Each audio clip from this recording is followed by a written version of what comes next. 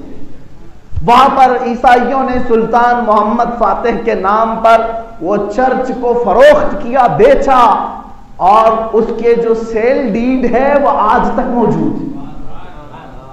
جو سلطان محمد فاتح نے خریدا وہ آج تک موجود ہے، اس کے دستاویزات ہیں ترکی کے پاس۔ یہ 15ویں صدی کی بات تھی، 15ویں صدی سے لے کر 1921 تک، تقریباً یوں سمجھ لیں 500 سال کے قریب وہ مسجد تھی، اس کو تعمیر کیا، مینار بنائے، نمازیں ہوئی، قرآن پڑھا گیا، خلافت عثمانیہ کو ختم کیا گیا 1921 کے قریب میں۔ اس کے بعد ان کے در کا ایک کتا لا کر کے انہوں نے ترکی پر بٹھایا جس کا نام مصطفیٰ کمال بادشاہ تھا۔ نام تو بڑا اچھا ہے لیکن وہ تھا منافق یہودی، اس کو ترکی کا بادشاہ بنا کر کے رکھا۔ 11 سال کے اندر اس نے سیکولرزم کا نام لے کر ساری مسجدوں سے اذانوں کو بند کیا اور اس نے قرآن کی لینگویج کو تبدیل کر دیا، کہا کہ عربی میں کوئی پڑھ نہیں سکتا۔ ترکی میں اس نے اتنا سیکولرزم کے نام پر ظلم کیا اور اس کے بعد یہ پابندی لگائی کہ جس کو قرآن پڑھنا ہوگا وہ ترکش لینگویج میں پڑھے گا۔ حجاب کو ختم، مدارس اسلامیہ نہیں چلیں گے، کہیں پر بھی مذہب کے نام پر کوئی بھی مدرسہ نہیں چل سکتا، علماء کو بند کیا گیا، قید کیا گیا۔ 11 سال یہ ننگا ناچ ناچا گیا ترکی میں اور پورے اسلام کو ختم کرنے کی پوری طرح سے کوشش کی۔ اسی زمانے میں اسی مصطفیٰ کمال بادشاہ جس کو اتا ترک بھی کہتے ہیں، اس نے ہی یہ 500 سال سے موجود جو مسجد تھی سلطان محمد فاتح نے جس کو خرید کر کے مسجد بنایا تھا، اس ظالم نے اس کو بدل کر کے میوزیم کر دیا۔ کہا کہ یہ مسجد نہیں رہے گی، یہاں اذان نہیں ہوں گی، کچھ بھی نہیں، ہاں اس کو میوزیم بناتے ہیں، بہت پرانی ہے، 2000 سال پرانی ہے، تو اس کو میوزیم بناتے ہیں، لوگ آئیں گے دیکھیں گے۔ وہاں سب آتے تھے، سیاح ہر قسم کے لوگ آتے تھے جوتے پہن کر کے۔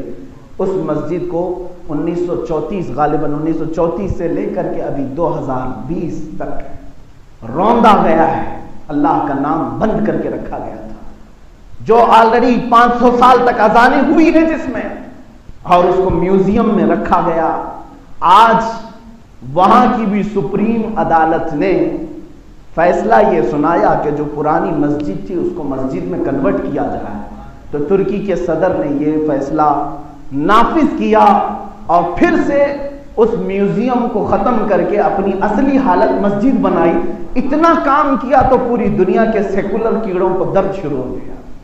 تاریخ اگر میں بتاؤں، اسپین میں جاؤ 500 مسجدیں یہ چرچ بنا کر کے رکھے ہوئے ہیں۔ آج اسلام کی بڑی مسجد کرتبہ آج بھی وہ میوزیم بنا کر کے رکھا گیا، چند لوگوں کو نماز پڑھنے کی اجازت، باقی کوئی نہیں پڑھ سکتا۔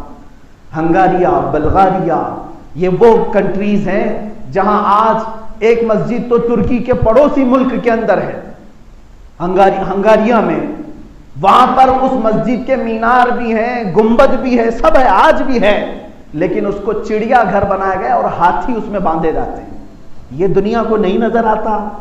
ایک مسجد ترکی میں انہوں نے واپس اپنی اصلی حالت پر کر دی تو ڈھنڈورا پیٹنے لگ گئے کہ میوزیم سے مسجد بنا دیا، میوزیم سے مسجد بنا دیا۔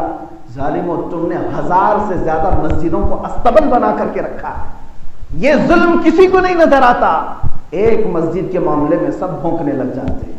عزیزان گرامی وقار، میں صرف اور صرف اتنا کہنا چاہوں گا، آخری میرا میسج یہ ہے کہ 80 سال کے بعد بھی اگر کسی ظالم نے 1934 میں اگر اس نے مسجد کو میوزیم بنا دیا تھا تو رب تبارک و تعالیٰ نے اگرچہ دہائیاں گزر گئی انتظار میں ترکی کی عوام کے لیے، 8 دہائیوں کے بعد بھی اگر اذانیں گونج سکتی ہیں تو صرف اس وجہ سے کہ ترکی کی عوام نے اپنی نسلوں کو یہ ہمیشہ بتایا تھا کہ یہ اللہ کا گھر ہے، یہ اللہ کا گھر ہے، یہ اللہ کا گھر ہے۔ آج یہ عہد کرو اے مسلمانوں، اپنے ہر بچے کو بتا کر کے جاؤ گے، وہاں پر زمین پر جس طرح آج اعلان کر کے ظالموں نے اپنا بتکنا بنانے کی کوشش کی ہے، اے میرے بیٹے وہ مسجد تھی، مسجد تھی اور مسجد تھی۔ انشاءاللہ العظیم کئی دہائیاں گزر جائیں گی، پھر ہماری نسلوں کو ایک دن اللہ رب العزت کی مدد ضرور آئے گی، اس لیے کہ ہم نے دیکھا ہے اگر ابرہا کعبے کو ڈھانے کے لیے آئے تو مولا ابابیل کو بھی بھیجتا ہے، فرعون ظلم کرے تو سمندر کی طغیانی اسے ختم کرتی ہے، نمرود اگر سرکش بن جائے تو مچھر اسے ہلاک کرتا ہے۔ اے ظالموں، تمہارے پاس آج نہ نمرود کی قوت ہے، نہ فرعون کی قوت ہے، نہ ابرہا کی قوت ہے، یہ تو ٹٹو کے گدھے ہیں، یہ صرف اور صرف کسی کے اشاروں پر چلنے والے ہیں۔ تمہارا انجام بہت قریب ہے، بہت قریب ہے۔ اسی لیے میں نے قرآن کی آیت پڑھی، وَمَا اللَّهُ بِغَافِلٍ عَمَّا يَعْمَلُ الظَّالِمُونَ، تم اللہ کو غافل نہ سمجھنا، جو بھی ظالم کر رہا ہے اللہ اسے خوب دیکھ رہا ہے۔ وآخر دعوانا